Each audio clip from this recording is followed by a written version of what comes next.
morning. I call this session of the Public Service Commission to order. Madam Secretary, are there any changes to the final agenda? There are no changes to the final agenda. Thank you. Before moving to the agenda, I'd like to conduct a roll call of commissioners. When I call your name, please confirm that you are present. Commissioner James Alisi. Present. Commissioner David Valesky. Here. Commissioner John Majori. Present. Commissioner Jenna Bright. Present. Commissioner Denise Sheehan. Present. Commissioner Radina Volova. Present. Is your mic on? Present, sorry. Thank you. Thank you all. Before we go to the regular agenda, do any commissioners wish to recuse from voting on item 303, or one voting item that's on the regular agenda today? Commissioner Alisi? No. Commissioner Valesky? No. Commissioner Majori? No. Commissioner Bright? No. Commissioner Sheehan? No. Commissioner Volova? No. Thank you. So today, as we do normally in June, we have several information items before us. We're going to do these items one after the other. Staff will present them in order. At the conclusion of the fourth information item, we'll open up to commission discussion, questions, and comments. Okay? So our first item for discussion, again, it's an informational non-voting item, is item 101, case 25-G-0147, which is the 2024 Pipeline Safety Performance Measures Report. It'll be presented today by Robert Jucha, Kevin Speicher, Michael Mole, and Michael Passanella are available for questions. Robert, please begin. Good morning, Chair and Commissioners. My name is Robert Yuha. I am a Utility Engineering Specialist 2 with the Office of Energy Systems Planning and Performance, Pipeline Safety Section. Case 25-G-0147 is the 2024 Pipeline Safety Performance Measures Report and is for information only. The measures that make up this report were the result of collaborative efforts beginning in the 1990s between New York's 11 major gas local distribution companies, or LDCs for short, and the Department of Public Service. This report examines the results of LDC's performance in specific safety areas that include damage prevention, emergency response, and leak management for calendar year 2024, as well as the results of staff's audits and investigations that verify compliance with the minimum pipeline safety regulation for calendar year 2023. Overall, the data indicates that performance has substantially improved for LDCs across the state over the 22-year period. Staff has been reporting performance to the Commission. Next slide, please. The first measure, damage prevention, gauges the LDC's achievement in minimizing damages to buried gas facilities caused by excavation or demolition activities. The damage prevention measure is broken down into 4 categories. Damages due to 1, mismarks, or the inaccurate marking by the LDC of its affected underground facilities. 2, errors by the LDCs and its contractors. 3, third-party excavation error. And 4, no calls or failure of an excavator to provide notice of intent to excavate to the one-call notification system. 2 of the 4 measures showed improvements as follows. Third-party damages decreased from 0.92 damages per 1,000 one-call notifications in 2023 to 0.83 in 2024, or 9.8%. And no-call damages decreased from 0.36 in 2023 to 0.31 in 2024, or 13.9%.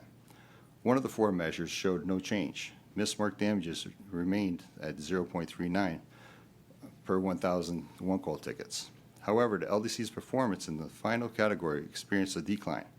Damages by the LDC and its contractors increased from 0.06 damages per 1,000 one-call tickets in 2023 to 0.09 in 2024, or 50%. The data also shows a decrease in the number of one-call tickets of 0.4%, or 3,334 fewer tickets, and a decrease in the number of total damages going from 1,326 in 2023 to 1,229 in 2024. This resulted in improved performance for the total damage rate, going from 1.73 in 2023 to 1.61 in 2024. Next slide, please. The second measure, emergency response, reflects the LDC's ability to respond promptly to reports of leak, odor, and emergency notifications by examining the percentages of reports that LDCs responded to within three response time intervals. The percentages and intervals are as follows. Respond to 75% of emergency reports within 30 minutes, respond to 90% within 45 minutes, and respond to 95% within 60 minutes. In 2024, the LDC's total performance declined slightly for each of the emergency response time intervals compared to 2023, all within a 1.6% range, and with each interval far exceeding an established minimum percentages. In general, the LDCs have continued to use technology such as GPS to quickly identify the most appropriate employee to respond to leak, odor, and emergency reports, and have continued placing and adding personnel in certain geographical areas during times of the day that have historically high volumes of emergency notifications. The data over the 5-year period, 2020 through 2024, showed that the LDC operators continue to maintain their performance for this category. In addition, the Commission has continued to incorporate incentives in the form of positive revenue adjustments within the LDC's respective rate proceedings to encourage further improvements. Next slide, please. The third measure, leak management, examines LDC's performance related to their leak inventories, in addition to the evaluation of leaks discovered and leaks repaired. Potentially, hazardous leaks include any leak that requires repair pursuant to Title 16 of New York Code Rules and Regulations, Part 255, for Types 1, 2A, and 2 leaks. Type 3 leaks, which do not currently have a prescribed repair timeframe, are, by definition, considered to be non-hazardous. Pursuant to Part 255, Type 3 leaks require reevaluation during the next required leakage survey and annually, whichever is sooner, to ensure that the public safety concern has not developed. While Type 3 leaks are not expected to become a safety concern, LDCs continue to eliminate these leaks on their systems because it reduces lost gas, maintenance costs, and number of emergency reports, methane emissions, and any potential dampening effect that persistent odor may have on the public and public awareness efforts. For leaks requiring repair, the end of the calendar year generally coincides with the beginning of the frost season. During this time frame, there is a greater chance of gas migration into a building because the gas cannot vent as easily through the soil to the atmosphere due to the impermeable blanket of frost. In general, all LDCs have demonstrated improvement in these measures over the past several years. The total year-end leak backlog improved by 38.8% from the previous calendar year, a reduction of 2,384 leaks. The repairable year-end leak backlog improved by 6.7%, or 2 fewer leaks. The total number of leaks discovered decreased by 10.5%, or 1,340 fewer leaks. Additionally, the total number of leaks repaired decreased by 1.6%, or 249 fewer leaks. As seen in the graph, National Grid Long Island and National Grid New York continue to be outliers in this category, even though they have improved from the previous calendar years. National Grid Long Island's and New York's improvements were 46.4% and 29.2% respectively when comparing 2024 to 2023. This resulted in a total of 2,230 fewer leaks in 2024. The total leak backlog, however, is considerably higher than that of the next highest LDC, National Grid Upstate, and accounts for 83.1% of the overall total leak backlog. Taken in total, National Grid Long Island, New York, and Upstate account for 94.7% of the total leak backlog. Next slide, please. A review of the total leak backlog for the past 10 years, 2015 through 2024, also showed a downward trend for the total leak backlog, as can be seen on the graph. When combining LDC's damage prevention and leak management efforts with that of their respective leak-prone pipe removal programs, a net positive effect on these respective gas systems are realized. Next slide, please. For the fourth measure, staff identification of instances of LDC's noncompliance through annual audit activity. Staff evaluates LDCs on their compliance with the Commission's minimum pipeline safety regulations. Each year, staff conducts statistically based audits and investigations of the LDCs to determine their respective compliance with gas safety regulations. Each instance of noncompliance identified by staff represents an area where an LDC failed to meet these minimum requirements as prescribed. The data reported varies greatly from year to year, which is due, in part, to staff's audit cycle. Staff conducts these audits and investigations of the pipeline safety regulations on varying frequencies determined by the risk each individual regulation poses to public safety. Staff identifies the regulation as high risk, which staff audits annually, or as other risk, which staff evaluates not less than every 5 years. Additionally, because of the timing of staff's audits and required LDC responses to the audits, this measure reflects performance during the calendar year 2023, as opposed to other measures which examine performance during the calendar year 2024. In 2023, a total of 909 instances of noncompliances were identified across all 11 of the major LDC's operating service territories. This accounts for 2.7% of the total number of records reviewed and 0.1% of the total number of records available for review. In other words, 97.3% of the total number of records reviewed were compliant with the Commission's minimum pipeline safety regulations. A review of the number of noncompliance incurred by LDCs in 2023 showed an increase of 3 of the LDCs, while the other 8 LDCs experienced decreases.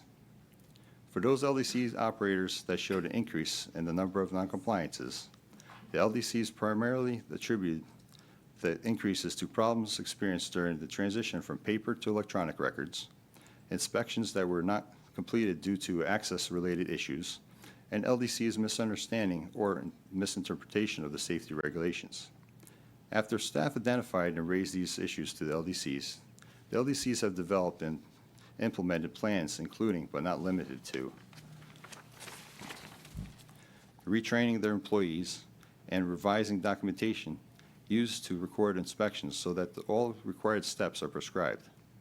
Regardless of the efforts made thus far, the goal for each LDC should remain the complete elimination of all instances of noncompliances with pipeline safety regulations. Next slide, please.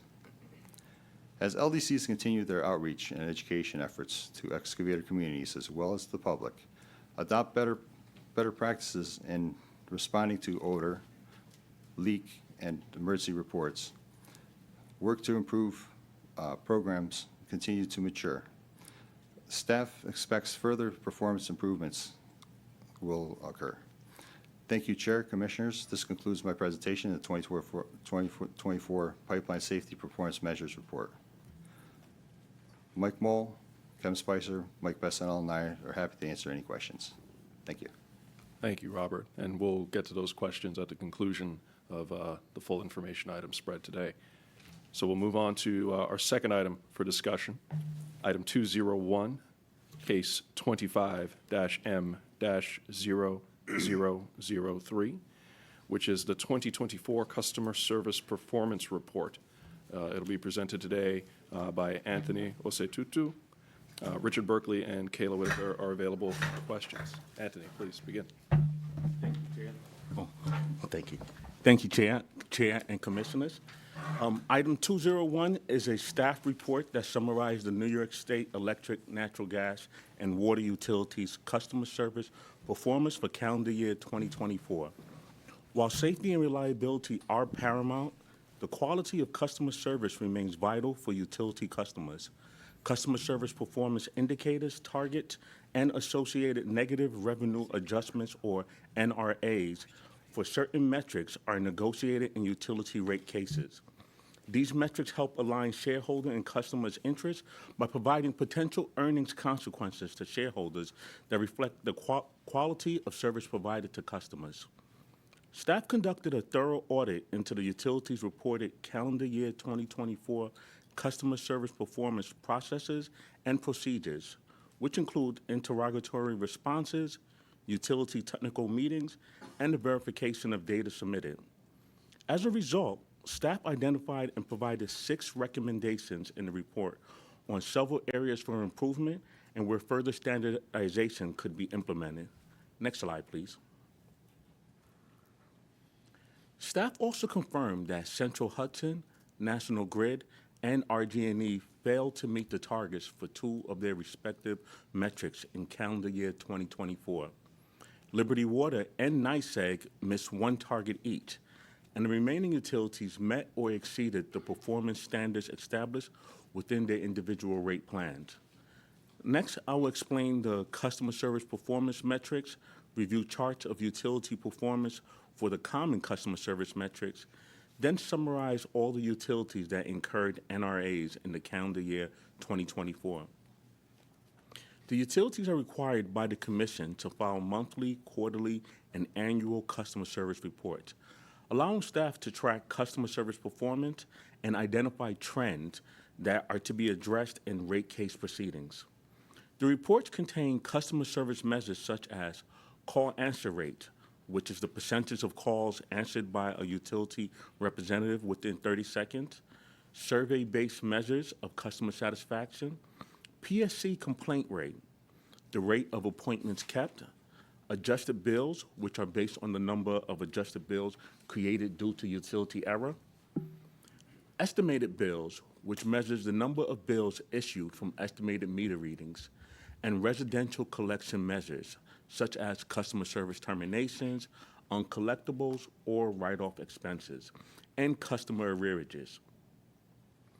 With the effect of the COVID-19 pandemic and the moratorium on service terminations continue to impact utility collection activity, several utility rate plans have paused their respective residential collections mechanisms. This metric reports on utility performance for reducing the levels of residential service terminations, uncollectible expenses, and/or arrearages each year. Next slide, please. This slide summarizes all of the utilities that incurred NRAs in calendar year 2024. Total NRAs incurred in calendar year 2024 equaled $28.9 million. Central Hudson failed its customer satisfaction survey and PSC complaint rate, which resulted in a combined NRA of 30 basis points, or approximately $4.15 million. Central Hudson attributed these failures to the continued challenges following the implementation of its customers' billing system, but has stated that it is improving the performance with additional staffing and robust training. Liberty Water failed to meet its customer satisfaction survey target and will be assessed an NRA of 2.5 basis points, or approximately $63,647 in Service Area 1 and $22,780 in Service Area 2. Liberty Water has stated it attributes its failures to meet the survey results to customers' displeasure with high bill costs. The current survey mechanism is focused on the perception or of customers' opinions of the company, rather than how the company or its representatives handle a specific transaction. The company informed staff that as part of its last rate case proceeding, it has started the process to transition to a transaction-based survey. Niagara Mohawk failed to meet both its residential customer satisfaction survey and its small commercial and industrial customer satisfaction survey targets, resulting in an NRA of 9 basis points, or approximately $3.7 million. Niagara Mohawk attributed this to high bills due to commodity prices and has conducted an educational campaign to inform customers of high commodity costs.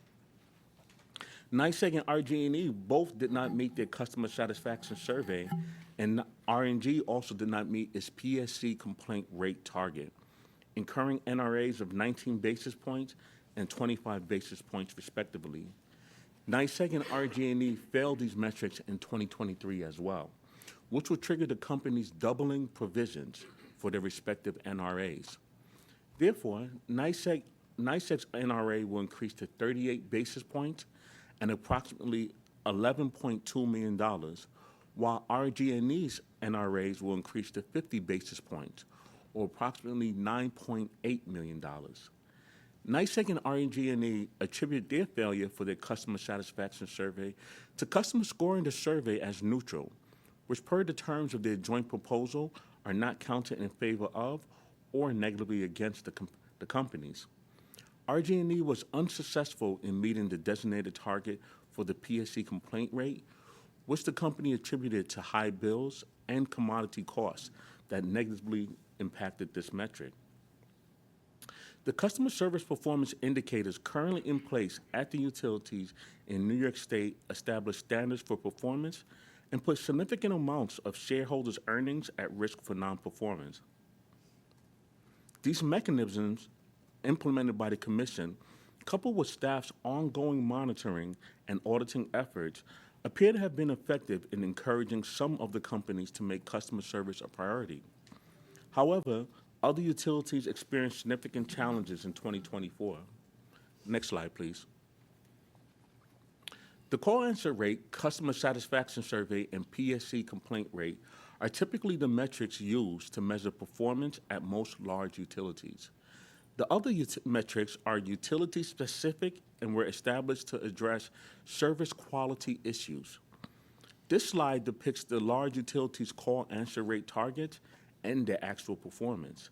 As you can see, all of the utilities' performances exceed the designated targets in calendar year 2024. Next slide, please. This slide shows the major utilities' customer satisfaction survey targets and their actual performances. Central Hudson, Liberty Water, Niagara Mohawk, NYSEG, and RG&E failed to meet their designated survey targets and incurred NRAs. The remaining companies met their targets for calendar year 2024.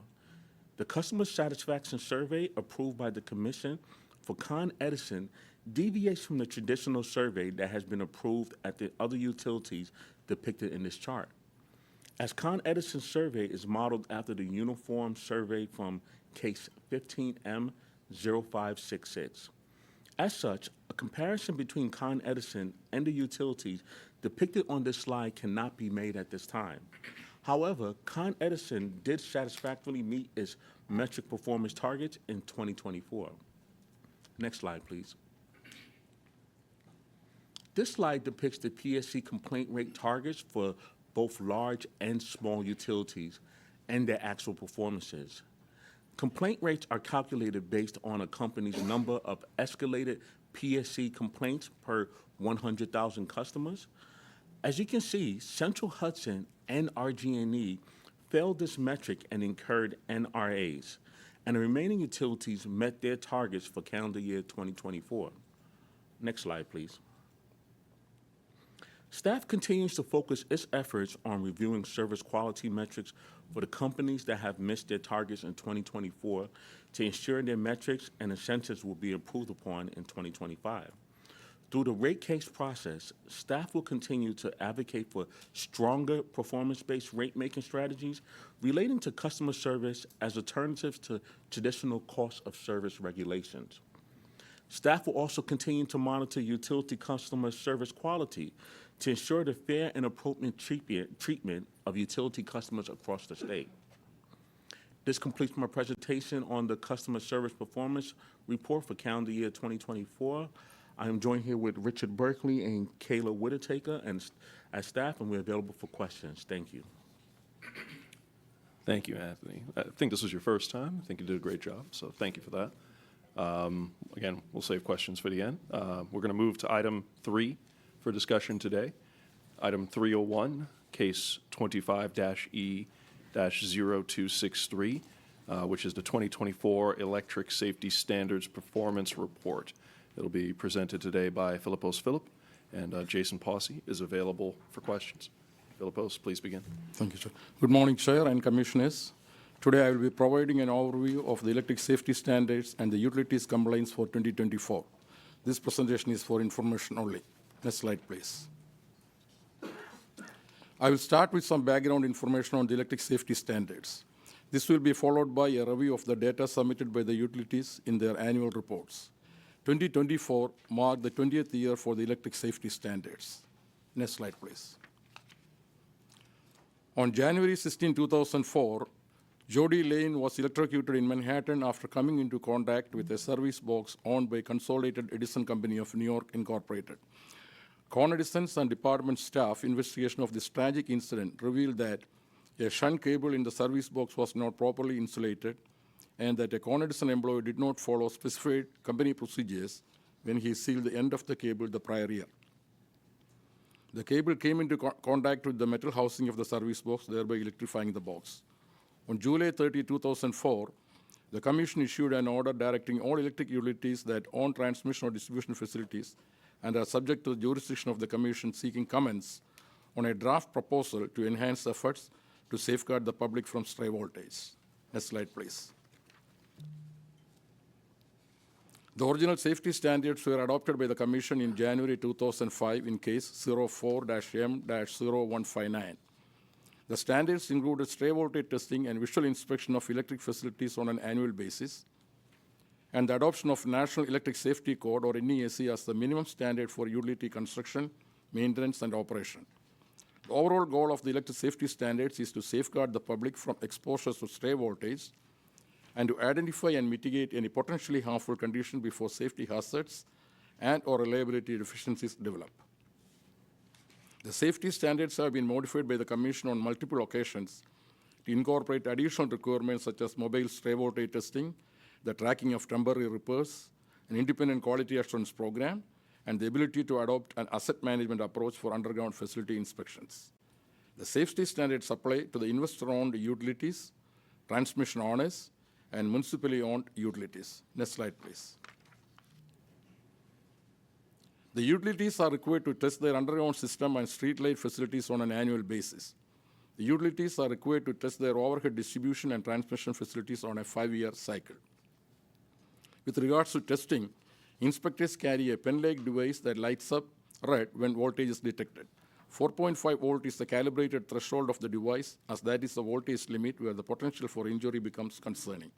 However, the device does not signal for lower voltages. Once voltage is detected, the facility is then tested with a digital voltmeter to record actual readings. All voltage findings of 1 volt or more are required to be recorded and mitigated. In total, there were only 172 voltage findings for manual stray voltage testings of 1 volt or more, or approximately 0.02% of the roughly 1 million facilities tested in 2024. This graph shows the historical findings for manual stray voltage testing going back 15 years. The blue section shows the findings between 1 and 4.4 volts, and the red section shows the findings that are 4.5 volts and greater. As we can see in the graph, the number of stray voltage findings from manual testing has dropped significantly since the peak in 2012.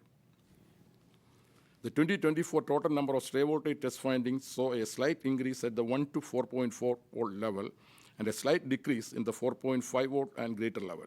This is mainly attributed to an increase in findings on NYSEG's overhead distribution facilities and Nestera Energy transmission facilities.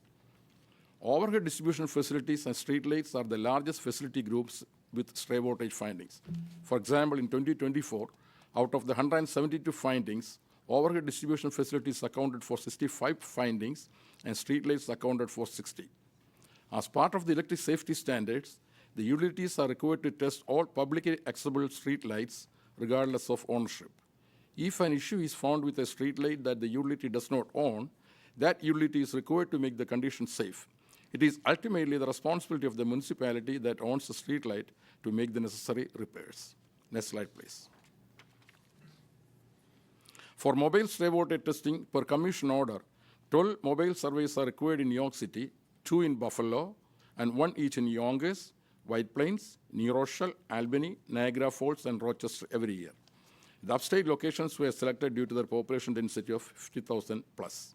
In 2024, There were 9,336 voltage findings in the 3 utility service territories where mobile stray voltage testing is required, which is up slightly from 8,925 findings in 2023.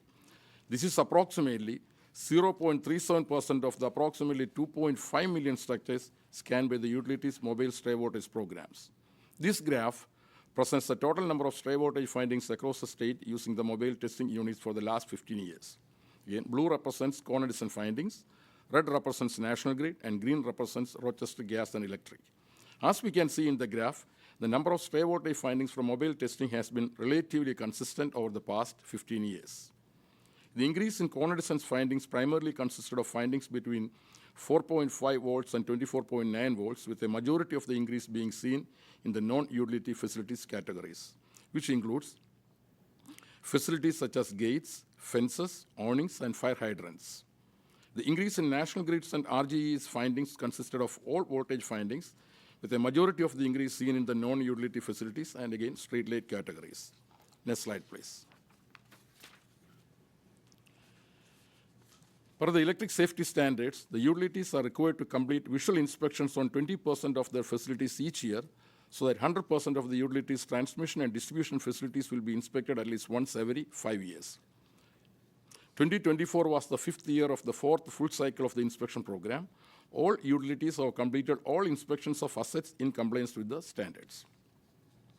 This graph shows the historical deficiencies found during electric facility inspections broken down by deficiency level going back 15 years. The red section show level 1 deficiencies found, the orange section show level 2 deficiencies found, and the blue sections show level 3 deficiencies found. As we can see in the graph, the number of deficiencies found during electric facility inspections has dropped significantly since the peak in 2014. A level 1 deficiency is an actual or imminent safety hazard to the public or poses a serious and immediate threat to the delivery of power. Critical safety hazards present at the time of the inspection shall be guarded until the hazard is mitigated. These deficiencies are to be repaired as soon as possible, but not longer than 1 week after discovery. A level 2 deficiency is likely to fail prior to the next inspection cycle and represents a threat to the safety and/or reliability should a failure occur prior to the repair. These deficiencies are to be repaired within 1 year of discovery. A level 3 deficiency does not present immediate safety or operational concerns and would likely have a minimum impact on the safe and reliable delivery of power if it does fail prior to the repair. These deficiencies are to be repaired within 3 years of discovery. For inspections, 2024 saw a decrease in overall deficiencies found by the electric utilities, with a total of approximately 47,500 deficiencies found. That is a 38% decrease compared to the approximately 77,000 found in 2023. Next slide, please. For PSEC Long Island, they are not subject to the Commission's safety standards, as they and system owner LIPA are not regulated by the Commission. In 2024, PSEC Long Island expanded its stray voltage testing and inspection program, transitioning from a pilot program previously performed annually from 2020 through 2023 to include mobile stray voltage testing, while significantly increasing the scope of both stray voltage manual testing and visual inspections across LIPA-owned facilities in efforts to match the Commission's safety standard requirements. Just for comparison, during the pilot program, PSEC Long Island visually inspected and manually tested stray voltage on an average of 38,000 assets annually. In 2024, however, the scope of the program surged to 127,158 publicly accessible assets inspected and tested. Of the approximately 127,000 facilities inspected in 2024, PSEC Long Island found 7 stray voltage cases and 28,297 inspection deficiencies, which is 22.3% of those inspected. Of those 28,297 deficiencies found, 39 were level 1, 13,349 level 2, and 14,909 level 3. Significant increase in the number of deficiencies identified in 2024 is a result of a wider inspection program compared to its pilot program. These two graphs present the total number of stray voltage findings and inspection deficiencies found across PSEC Long Island for the last 5 years. The company will continue the program in 2025, intending to inspect approximately 120,000 overhead assets, conduct manual stray voltage testing on 20,000 underground assets, and performing mobile stray voltage testing on approximately 1,000 circuit miles. PSEC Long Island's efforts to fully match the safety standard requirements were not met in 2024, nor will be in 2025, based on LIPA's funding provided.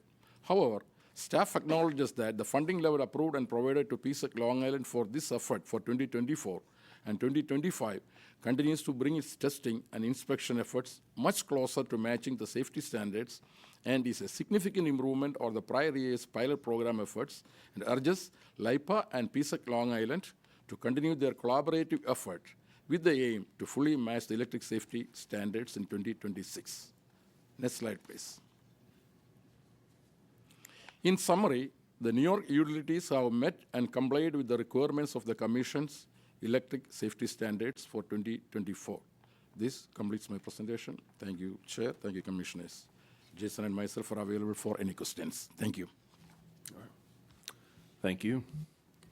We'll now move to our fourth and final informational non-voting item, item 302, case 25-E-0031, which is the 2024 Electric Reliability Performance Report. That'll be presented by Michael Touche, and Aphrodita Barty will be available for questions. Michael, please begin. Good morning, Chair, Christian, and Commissioners. My name is Michael Touche, and I am a Utility Engineering Specialist 3 within the Office of Resilience, Utility Security, Nuclear Affairs, and Emergency Preparedness, otherwise known as OREP. Today, I'll be providing you with a brief statewide summary of New York's electric reliability performance for the calendar year 2024. Staff's written report can be found and filed in case 25E-0031 and provides additional information as well as the individual reviews for each of the major electric utilities. Next slide, please. So each year, staff performs an analysis of the electric reliability performance based on monthly interruption data that is sent to the department from the electric utilities. Staff uses this data to calculate frequency, otherwise known as SAIFI, or the System Average Interruption Frequency Index, as well as duration, or CAIDI, the Customer Average Interruption Duration Index, of the interruptions to identify trends. Frequency, or SAIFI, is affected by factors such as weather, system design, capital investment, maintenance practices, etc. And decisions made by utilities today, however, can take several years before being fully reflected in the frequency measure.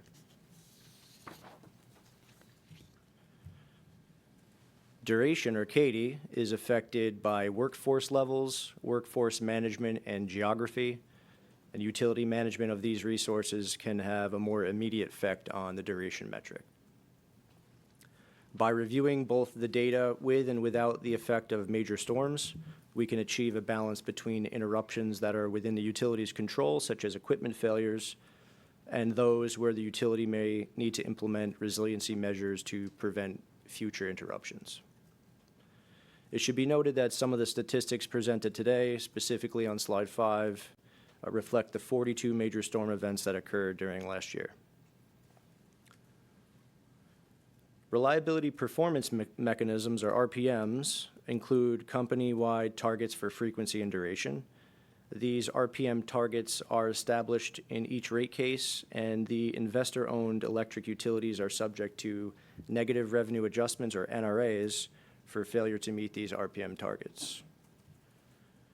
During the calendar year of 2024, Central Hudson, Con Edison, Orange and Rockland, National Grid, and RG&E all met their reliability targets.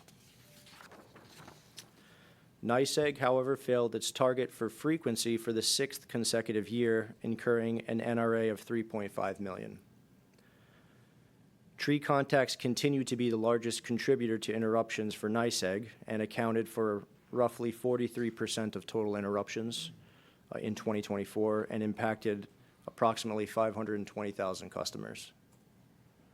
In recognition of the impact that a well-executed vegetation management program has on reliability performance, and as part of the 2023 NYSEG rate order, the Commission authorized an expanded distribution vegetation management budget for NYSEG to continue its reclamation and danger tree programs and to perform system-wide routine trimming on a 6-year cycle.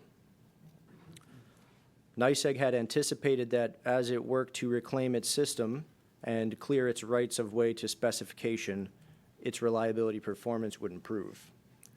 Since the issuance of the 2023 NYSEG rate order, staff in the company have met frequently to monitor its progress on expanding the program scope to meet the 6-year cycle plan. However, despite these efforts, NYSEG has not demonstrated the necessary vegetation management improvements to address its ongoing challenges to delivering reliable electric service. NYSEG's reliability continues to suffer due to a slow ramp-up and ongoing challenges in implementing an effective distribution vegetation management plan. Additionally, staff expresses concern with NYSEG's underspending on asset condition and reliability categories of its electric capital budget for 2024.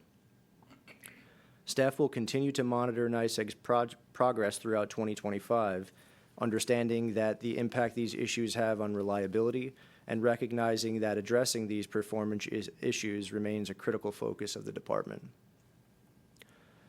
Lastly, while not an investor-owned utility, PSEG Long Island may receive incentive compensation by meeting frequency or SAIFI and availability or SAIDI, which is the System Average Interruption Duration Index, performance metrics pursuant to its operating service agreement that's negotiated between LIPA and itself. In 2024, PSEG Long Island did not meet either of its incentive targets for reliability and as a result will not receive financial compensation for either. Next slide, please.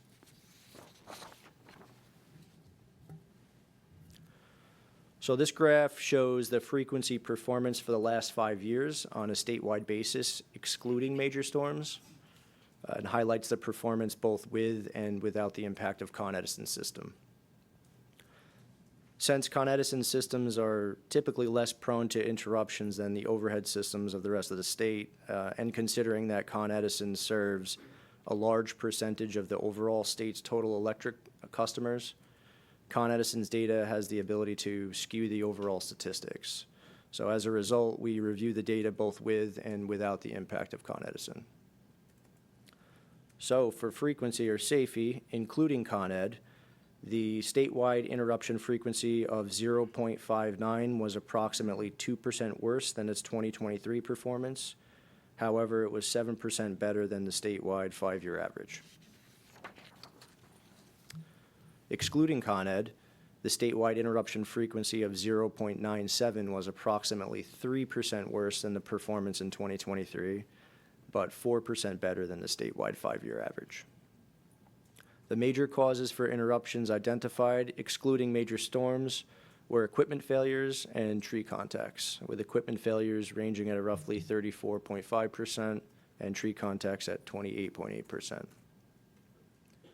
To reduce the frequency of interruptions in the future, the utilities invest in capital projects, inspections, and maintenance activities. Next slide, please.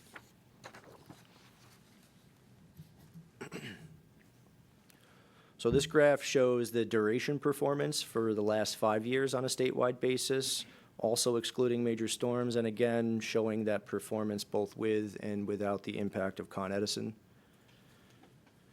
Including Con Edison, for the duration metric, the statewide duration was 1 hour and 56 minutes. This is approximately 1.2 minutes longer than 2023, and roughly half a minute shorter than the statewide 5-year average. Excluding Con Edison, the statewide duration was 1 hour and 53 minutes for 2024, which is approximately 1.2 minutes longer than 2023, and again, roughly half a minute shorter than the statewide 5-year average. Next slide, please.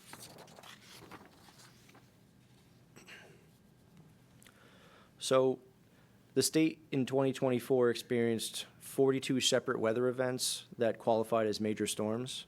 That's 15 more than what was experienced in calendar year 2023. And in 2024, the customer interruptions associated with major storms increased by approximately 109%, and customer hours of interruption increased by approximately 162% year to year. As can be seen in the graph above, 2024 was more heavily impacted by the storm activities, with customer hours of interruption reaching their highest levels since Hurricane Isaias impacted customers during the COVID-19 pandemic back in 2020. In 2024, New York State experienced a diverse volume and variety of weather events that affected customers across various regions of the state. One significant severe weather event entailed an unprecedented outbreak of a cluster of tornadoes, with a total of 32 confirmed tornadoes occurring within the state over the year. Astonishingly, 26 of those tornadoes occurred within an approximate 1-month time frame from July 9th through August 11th, with 23 occurring in the month of July alone. This marked the most tornadoes confirmed in any month since May of 1998, and illustrates the atypical surge in tornado activity, at least compared to historical levels. The majority of these tornadoes occurred in central and western New York, often accompanied by severe thunderstorms and high winds, which wreaked havoc on the community's overhead electric lines and infrastructure.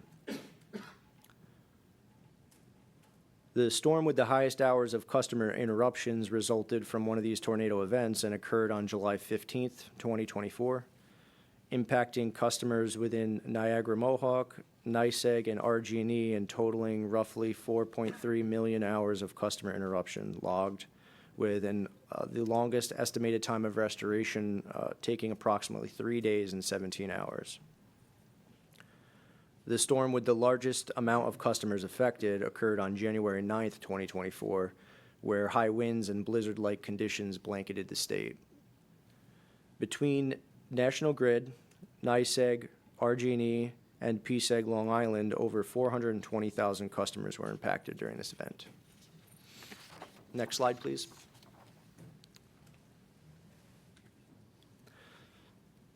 On this slide, taken from the New York State Weather Risk Communication Center, I've provided a map identifying the location of the tornadoes during the 2024 year. The colored circles represent different intensities or EF scales of the tornadoes, EF representing the enhanced Fujita scale, which essentially is a measure of the estimated wind speeds and the damage of the tornado itself. The combined impact of these clusters of tornadoes experienced during the summer of '24 were responsible for approximately 13% of customers affected and over 27% of the customer hours of interruption for 2024.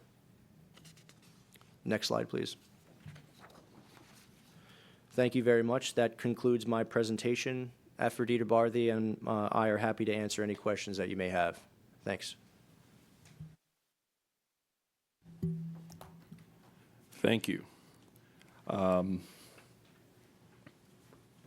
don't have any questions for any of the presenters, but I think it's interesting if you piece together the direction each of you took today in highlighting the information. You know, one, I look at these items as foundational to our mission here at the Commission. We talk about reliability, we talk about safety, we talk about customer performance. All of those are important for not just the big utilities, but all the utilities in the state. And I'm happy to see us continuing to track that performance, but also to penalize non-performance when it occurs in an appropriate way, particularly if it repeatedly occurs.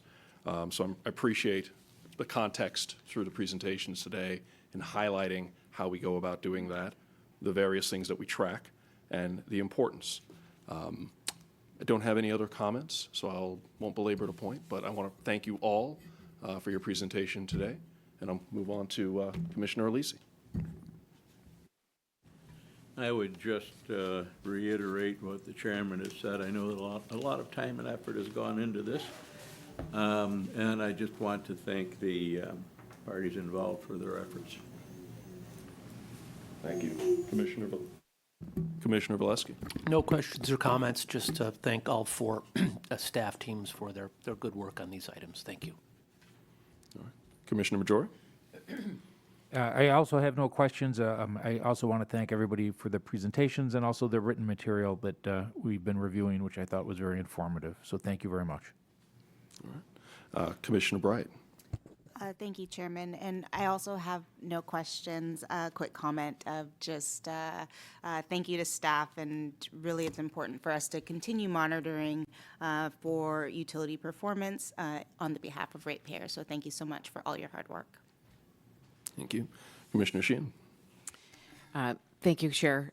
So I also just want to join my colleagues in thanking staff for excellent and very comprehensive presentations. The materials you provide, the presentations today, very thorough and cover a lot of materials. One of the things that we talked about, and I just want to make sure is noted, is that these negative revenue adjustments for not meeting performance metrics, those dollars are returned to ratepayers. So that's an important part of this process. So I just want to make sure that that's clear and that's on the record. And I think that's and it's a kudos to the staff who are doing the work on, collecting that information and then, making sure these negative revenue adjustments are actually imposed. So thank you all again for your work. Appreciate it. Thank you. And Commissioner Villova.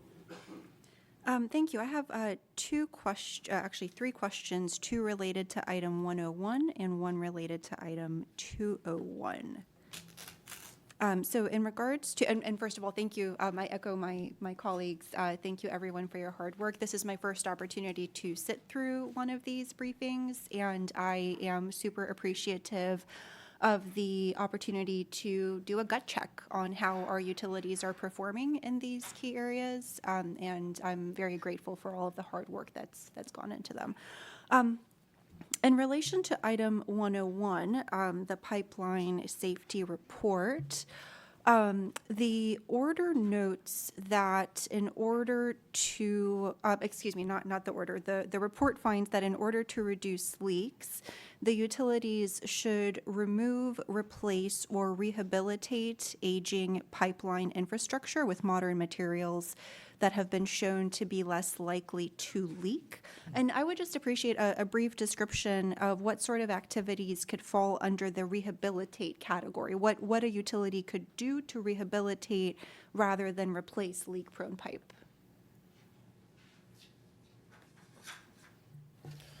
Hi, Kevin Spicer with Pipeline Safety.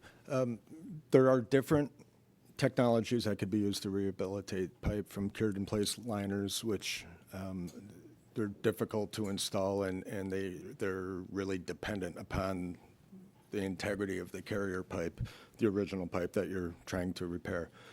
Another one that's used in wide use in New York State is a technology called SysBot, which allows the companies to repair cast iron joints internally with very little above ground disruption. So no, very few patches in the road and things like that. So that has proven to be pretty good, but it's limited in to higher diameter cast iron. Thank you.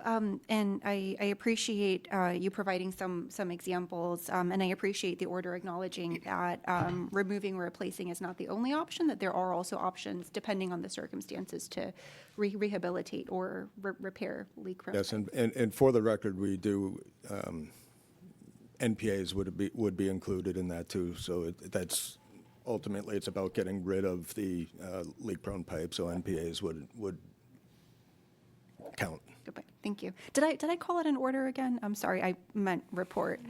My second question is related to damage prevention, and the order notes that one of the causes is third-party excavators not calling or not making the one call to check for whether there are any facilities in the area. And I'm wondering, is it fair to say that in some instances, an excavator may be aware of the one-call requirement and just chooses not to make the call? And if that is the case, and we see excavators coming back again and again, what can we do to try and encourage them to follow the one-call instructions? So it's called out specifically in the damage prevention section of that report, but it is no calls. So I would say that for the repeat offenders, yes, they should know the second time. When somebody comes in, generally staff tries to get to a consent order with them, and that would allow for a credit towards the imposed fine if their employees take training offered by the one-call system. So presumably, yes, they would know in the future to call. Thank you, and I do appreciate the report calling that out, and I just wanted to emphasize for the record that we do keep track, and we are aware of folks who are repeat offenders, and just strongly encourage folks to comply with the one-call requirement. And that is it for item 101 for me. If we can move on to item 201. Thank you. Thank you both very much. My question there is the report notes in the opening section that because utilities are a monopoly delivery service providers, they have little direct financial pressure to provide quality customer service. Consequently, staff performs a variety of activities throughout the year to monitor, which are described in the report. I think that's a really important recognition of the financial pressures that are present or maybe not present in order to encourage utilities to ensure they're providing quality customer service. So can you just elaborate a little on the lack of meaningful direct financial pressure to provide quality customer service? What does that mean in practical terms? So, excuse me. So as monopolies, they don't have a market-based incentive to provide customer service. Customers' options to provide or to get energy from other providers is very limited. So the metrics in the presentation do tie performance to earnings-based incentives. And staff does perform a variety of activities throughout the year to monitor customer service performance in order to make sure that they are meeting all of those goals. Thank you. I appreciate that explanation, and I think, as I said, it's an important fact to recognize in the report, and that it is one of the central bases for which we conduct these reviews and for which we have negative revenue adjustments. That is all I have. No further questions or comments. Thank you. Thank you. And I just want to ask one quick question regarding the penalties assessed for repeat offenders. I believe there was a change recently in how those penalties were assessed. Would you guys be kind enough to speak to that? Yes, this is Robert Yuha.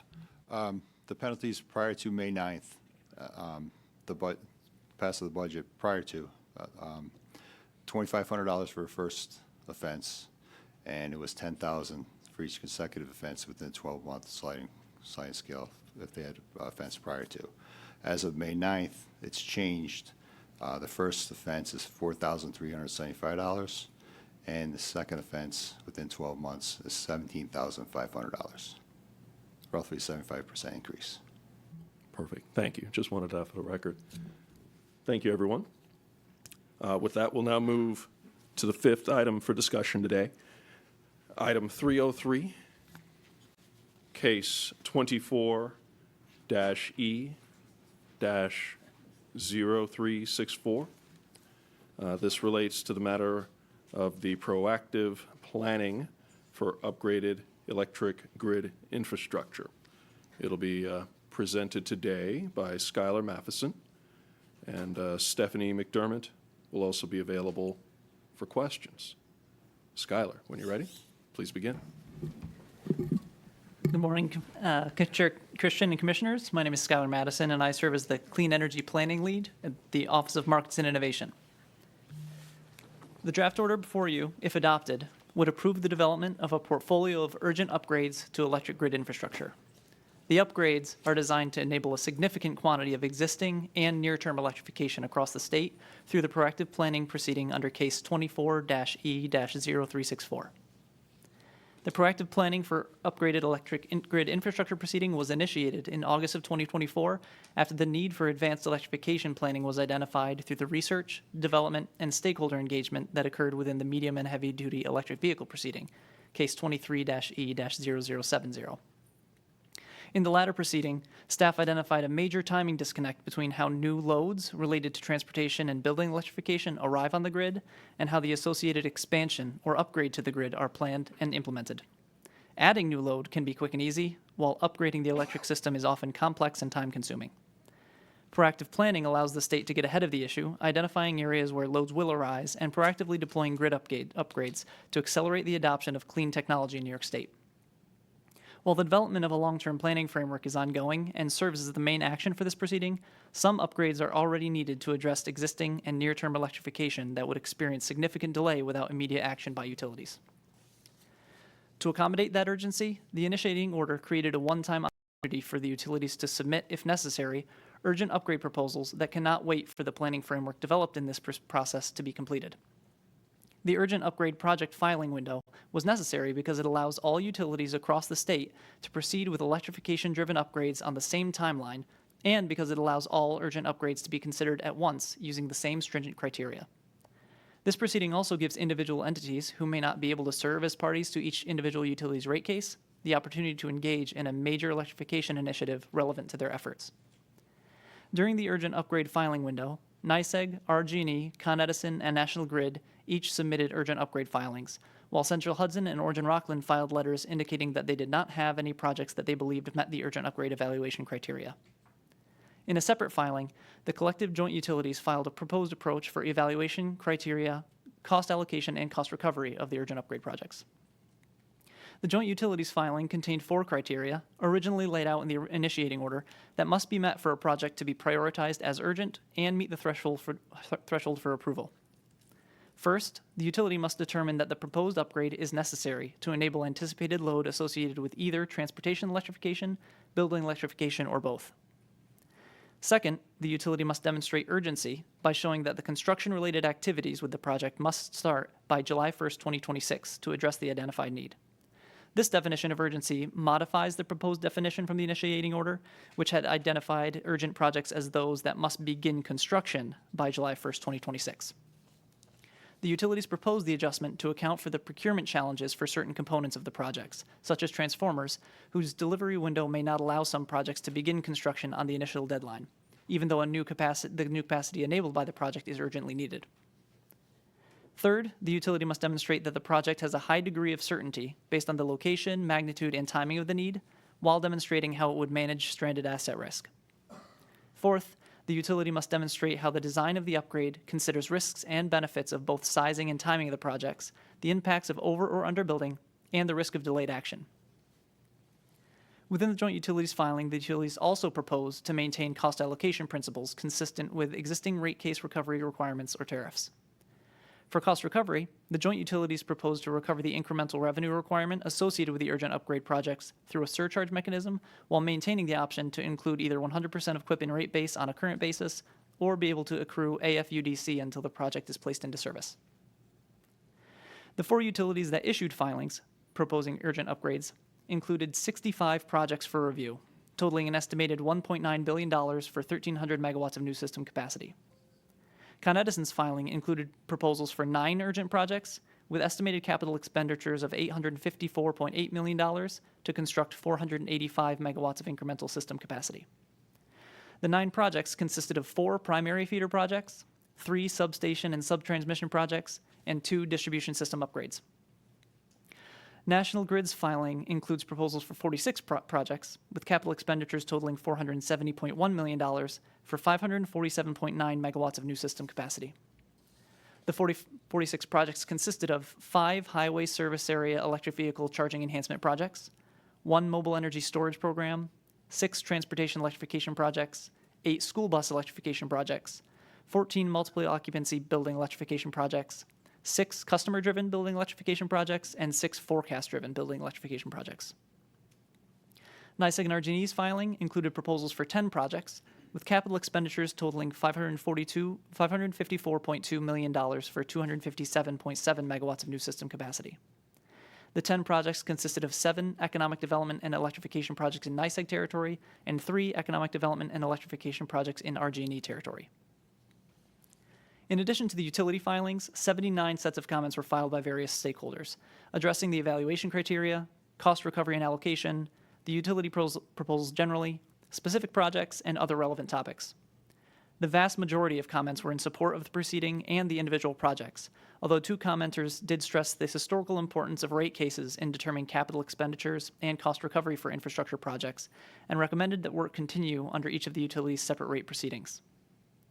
Over 40 commenters specifically noted the support for the utilities' cost allocation and recovery methodologies, finding them necessary to begin work on urgent projects, while some commenters argued for a narrower view of cost recoveries to be recovered outside of rate cases.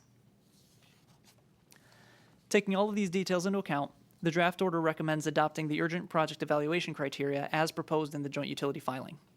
The criteria align with the intent of the initiating order, and the adjustment to the urgency definition avoids unintended consequences, specifically related to the potential disqualification of urgent projects that cannot begin construction due to equipment orders, which often require 18 to 24 months for delivery, which would push many projects beyond their original deadline of July 1st, 2026.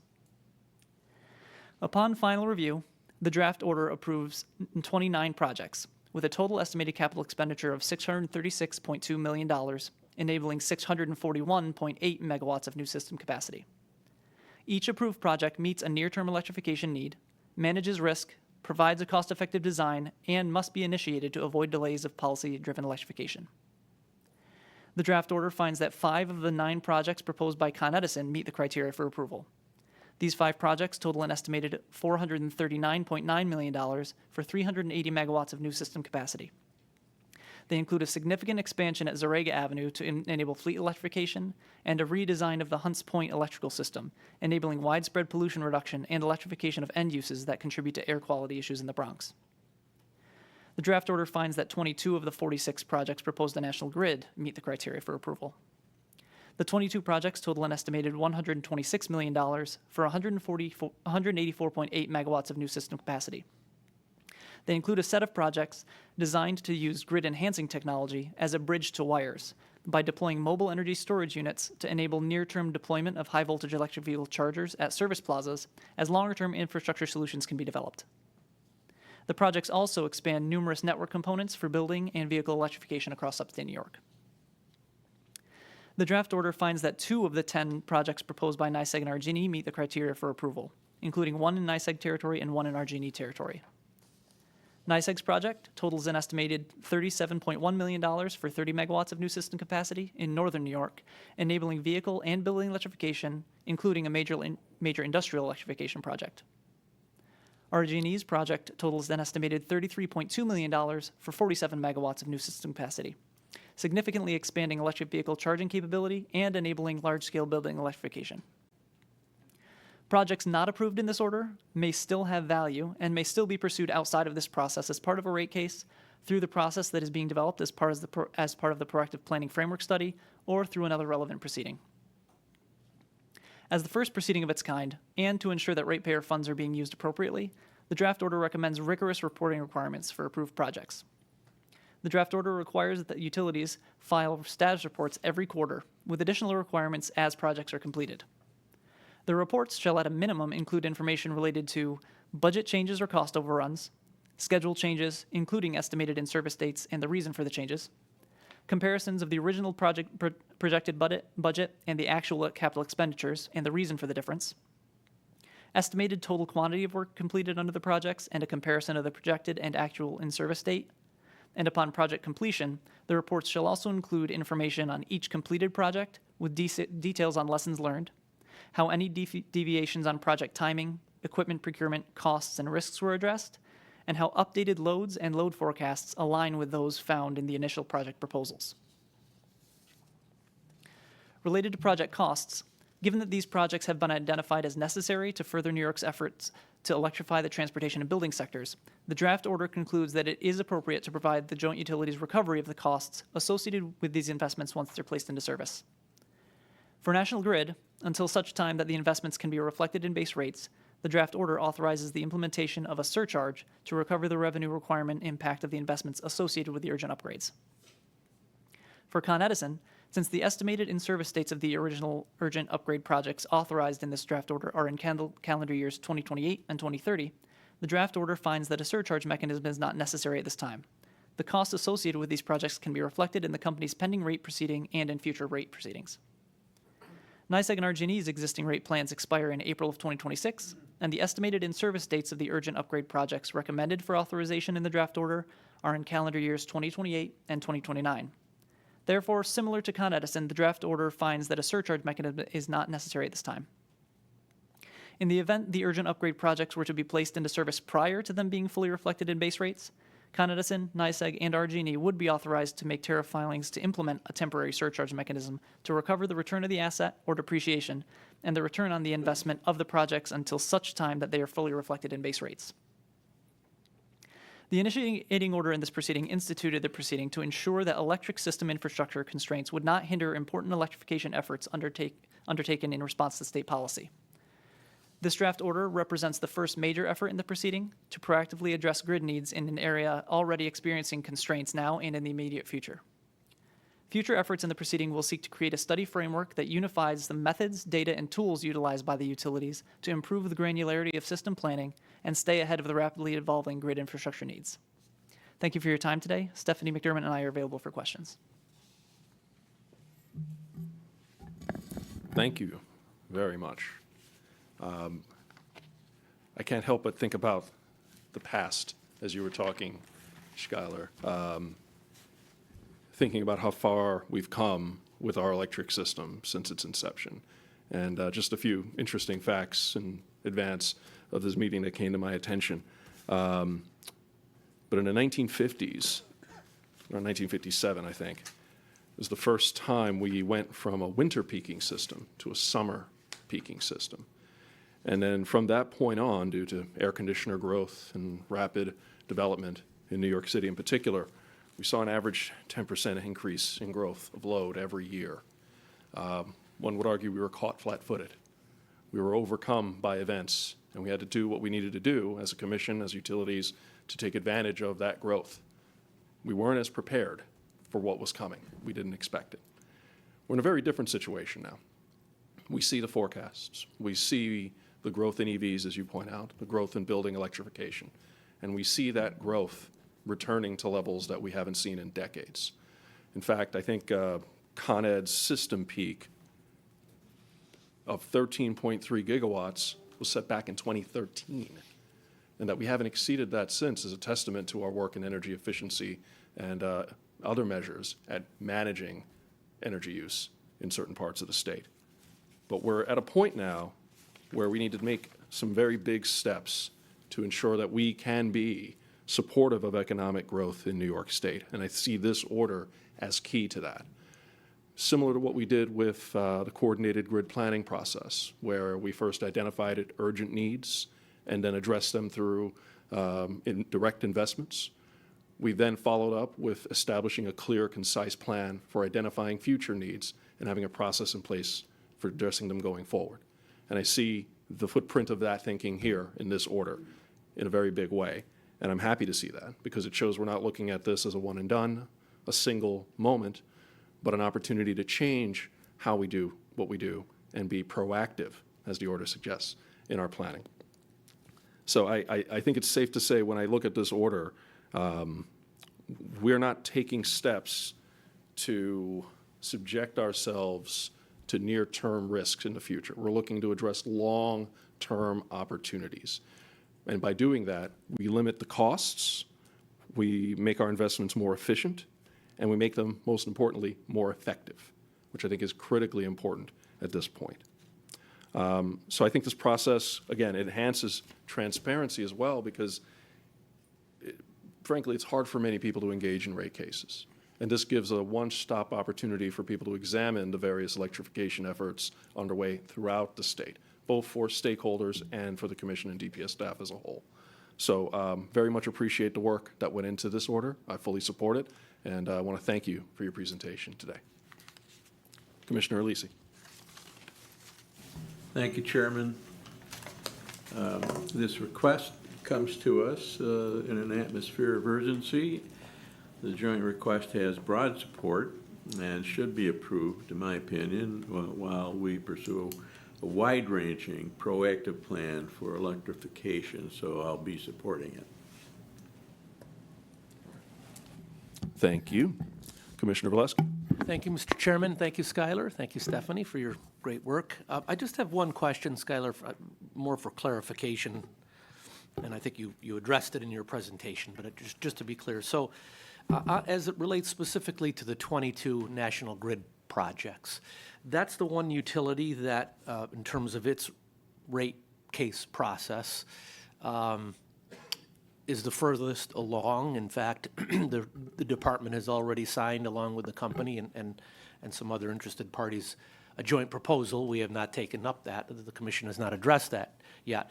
But I just want to clarify, because that is so far along, the reason why those 22 projects are not in the rate case, I'm going to, I believe I heard you say that the July 1st, 2026 start date, if we had put those projects in the rate case, they would not be able to be off the ground as quickly as they can be by doing them in this order. Is that correct?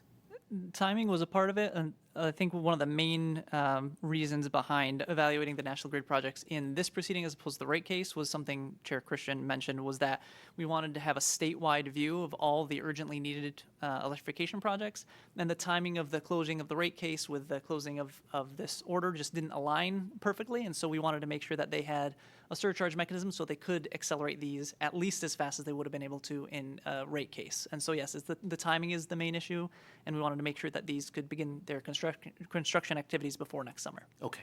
All right, great. Thank you very much. I plan on supporting the order. Thank you. Commissioner Majori. So I wasn't going to ask any questions, but Commissioner Valesky's question prompted one. You might not even be able to answer this. I think what we're voting on is accelerating a process that likely would produce the same result had these projects been part of rate cases. I'm not sure if you could answer that, but is that correct? Would these projects likely be approved in rate cases if we weren't concerned about timing? It's my understanding that specific projects are not necessarily addressed individually in rate cases for timing and budget. I think one of the things we were hoping with this proceeding was that after initiating the technical conference in 2023 and proposing new designs for more granular studies and initiating process with the utilities last August, many of the utilities would accelerate their own planning processes and improve their planning frameworks to enable better views of more granular projects than we would have seen in rate cases. Yeah. So I think the existence of this process improved the quality and, in some cases, urgency of some of these projects that were identified. And so I think that is one of the main differences had these been just put through general capital plans in a rate case. Yeah. Okay. Thank you. I don't have any additional questions. I am going to support this. And what I was trying to get at with that question was, I think what we're approving has to do with timing, more than trying to get around a rate case, right? Oh, these projects wouldn't be approved if they went through a rate case process. Mm-hmm. So that's I'm supporting that in advancement of the goal of electrification. I'm going to cast a yes vote. So thank you very much. Thank you. Commissioner Bright. Thank you, Schuyler and Stephanie. This is great. This is great work, and I really appreciate this approach that we're taking here. We've been incentivizing behavior for transportation and building electrification, and it's borne fruit. And so people have really been enthusiastically embracing sort of almost beyond our expectations. And when I'm looking at this order, I'm seeing new loads in places that I would hope to see new loads materializing, and especially in places like the Bronx, where we're looking at here, community members and organizations like South Bronx Unite have been working hard to decarbonize these areas and reduce a range of cumulative impacts that these communities suffer. So the high concentrations of truck traffic and industries that are looking to electrify can do that better now because there will be increased capacity for them to do that electrification. I do have a couple questions. One is sort of a two-parter on forecasting. So there are a variety of ways to forecast. But are we seeing some best practices from our experiences with forecasting and sort of thinking about any sort of minimum standards or requirements? And then also sort of in conjunction with load relief solutions. So energy storage systems, for instance, sort of seem to work wonders in places like Texas to sort of shave the peak, but then also to bring down prices from not needing to build infrastructure. So can we talk about how sort of all these pieces are coming together, not just for these urgent upgrades that we're talking about today, but for the proactive planning process as a whole? Sure, those are great points, and those are two of the really key topics we want to address in the long-term planning framework. There's a huge difference around the country in how folks are forecasting these electrification loads. Historically, as Chair Christian mentioned, with relatively flat loads for the last 20 or 30 years, econometric forecasts of sales of certain resources, then kind of peanut buttering them across the state or across your system to see average load growth, that kind of worked. We didn't have a lot of error in that regard now. But when you start thinking about these really chunky loads that we have showing up when an entire fleet shows up, you're not talking about changing out light bulbs or charging one car. You're talking about maybe 20 or 30 megawatts of charging in one specific area. And so that set of chargers may fit in this room, and you have to find a way to get a substation's worth of energy there in an existing network. And so that's one of the things that we really have to get better at, is being able to forecast those granular loads as opposed to just economy-wide standards or adoption rates. We have work ongoing with NYSERDA and some consultants that are looking into those best practices so we can hit the ground running with the utilities here in the coming years to try to get ahead of those forecasts as you were mentioning.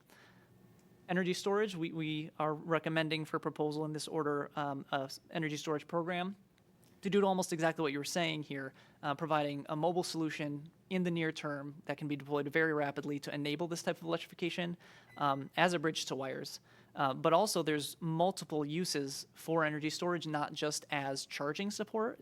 It can provide stability to the system. It can provide peak demand management.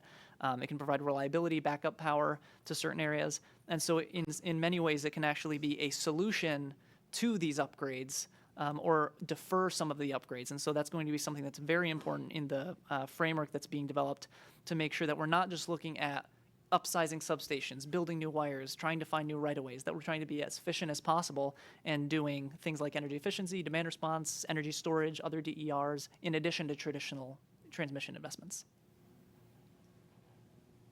Great, thank you. The last question that I have is the cost per megawatt hour. When we're looking at the cost per megawatt hour in this order, it's better than the standard cost per megawatt hour, or can you just speak to that a little bit? Just speaking from a staff perspective, we were pretty excited by the batch of urgent projects that we received. We have some pretty cost-effective projects here that are enabling a lot of megawatts here, 640 megawatts. That's almost the size of some New England states, their entire loads, and that's what new electrification capacity we're adding to the system at what the order is approving at less than $1 million a megawatt, which is it's kind of a key target in the industry. If you can stay below that, that's cost effective. Great. Thank you so much. That's all my questions. Thank you. Commissioner Sheehan. Thank you. Skylar, Stephanie, great job. I honestly, in looking at this, you can tell how much work you put into it. I mean, there's a lot of information here, and it jumps off the page that there's a lot of time spent and a lot of hard work and thoroughness involved. So Commissioner Bright stole my cost-effective question. It's okay. But kudos, because I did want to highlight that as well. We won't repeat that.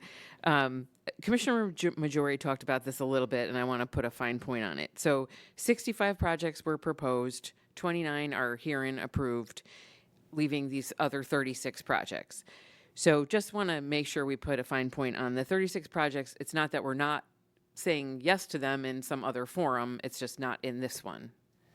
Precisely, yeah. These are not all-out rejections of concepts. These are projects that are being approved for immediate action, and other projects might still have value. You know, there's a lot of these projects that might have lower certainty cost estimates, you know, a little bit lower quality forecasts that led to their proposal, and so we were hesitant on some of those that they met the criteria, but they might still have value moving forward as projects. Right, and those projects will be likely addressed through rate cases. I would say the majority would probably be through rate cases, although in some instances, the upcoming framework study process and resulting proposals may be faster. Yeah, okay. So that gets me to my other question. I feel like we need a drawing. I need a schematic of, we have the CGPP, we have this plan. How, can you just maybe describe for folks who are trying to follow along to the multiple planning, how we're seeing these tracks and how they work together, just so we're refreshing that. Absolutely. So the coordinated grid planning process was kicked off in August of 2023. It's been ongoing since, lots of modeling and efforts trying to identify the mix of generation, transmission, and distribution investments needed to integrate all the renewables according to the Accelerated Renewable Energy Growth and Community Benefit Act. That process is looking at a more high level to look at those processes and include a lot of these kind of higher level load forecasts that we would typically see. That process is still ongoing. We expect, according to the original order timeline, final results and portfolios of projects from that, either end of this year or early next year. And that'll give us kind of a high-level view of the transmission needs in the state to integrate all the renewables we need for 0x40. This process specifically is trying to fill what we see as kind of a gap in the way we view distribution infrastructure, DERs, and granular load forecasts, so we can almost come from the bottom up and support the CGPP with better, more granular load forecasts and kind of meet in the middle in the second cycle of each of these processes, so that, you know, with the urgent projects, we know investments we want to make right now. These will be reflected in plans and proposals through the CGPP. The CGPP will come up with a high-level plan for transmission and generation early next year, at which point we will hopefully have results from initial proactive planning framework. And at that time, we will be able to see, you know, the more granular loads and where the DERs should show up, the higher level transmission level bulk loads and bulk resources, and be able to view kind of the whole picture from the highest voltage to the lowest voltage of the system all at once. Perfect. Okay. Thank you. I appreciate that explanation. And I'll be supporting. Thank you. Thank you. Commissioner Vlova. Thank you. Thank you both for your hard work and the whole team. I'm really encouraged to see how when staff presents a proposal for a framework for planning and stakeholders comment and we develop that framework, how you can then see it in action. When you develop good criteria by which to evaluate projects, you're able to make smart investment decisions. And I'm also very encouraged by the innovation that we're seeing with the proposed projects and just seeing the market respond to customer demand for electrification. So I think lots of positive things here. And the last thing I'll say is I do appreciate evaluating all of the projects and the cost recovery as one as part of this process, partly because transportation electrification is a little bit different than other forms of utility investment. It crosses jurisdictional boundaries. It relates to transportation planning, and you know you do need to be able to see where charging infrastructure is going in the state in order to make sure that you are giving customers and EV drivers of all kinds of vehicles confidence that they'll be able to charge their vehicles. So thank you, and I will be supporting as well. All right, thank you. And with that, I'll call for a vote. Obviously, my vote is in favor of the recommendations. Commissioner Alisi, how do you vote? I vote yes. Thank you. Commissioner Valesky? Yes. Commissioner Majori? Yes. Commissioner Bryant? Yes. Commissioner Sheehan? Yes. Commissioner Volova? Yes. Thank you. The item is approved and the recommendations are adopted. Thank you. We'll now move to today's consent agenda. Do any commissioners wish to comment on or recuse from voting on any items on today's consent agenda? I'll begin with Commissioner Alisi. No. Thank you. Commissioner Valesky. No recusals. I do have a brief comment on item 166. 166, we're taking up the joint proposal in the Corning gas case. And I've noticed with great interest that this is actually a 4-year joint proposal. And in terms of my tenure on the commission, this is the first gas or electric JP that we've done 4 years. Last summer, we did the 2 water cases at 4 years. Liberty and Veolia Water were both 4-year joint proposals. I understand that, that this is certainly a smaller and gas-only utility, and that may provide a unique opportunity to do 4 years with this. And the larger utilities, particularly gas and electric, may be a little more difficult to do that. But I would just suggest as we do move forward, if and when there are opportunities to look at longer than 3-year joint proposals, I would certainly encourage staff to have that at top of mind. Thank you very much. Thank you. Commissioner Majori. I have no questions or comments. Thank you. Thank you. Commissioner Bryant. Thanks. Just one quick comment on item 263, the high-speed broadband report. Just shout out to the telecom team for all their great work to bring this report to us constantly every year. So great work. I will be supporting all the items.